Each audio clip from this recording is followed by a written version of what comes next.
kita pun masih melihat yang perkembangan di Timur Tengah ni adalah satu perkembangan yang merunsingkan dunia.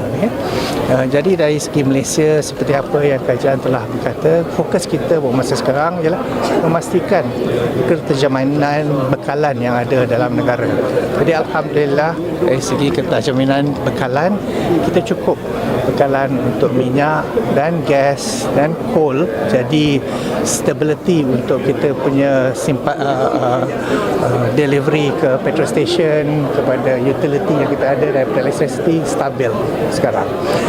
Dan seperti apa yang dikatakan oleh Yang Amat Berhormat Perdana Menteri, walaupun ada tekanan kerana kenaikan harga, di Malaysia ni kita juga menolong rakyat melalui skim budi 95, budi individu, budi agri, budi komoditi yang banyak menolong kerana kita mengekalkan harga di tahap yang kita telah jadikan.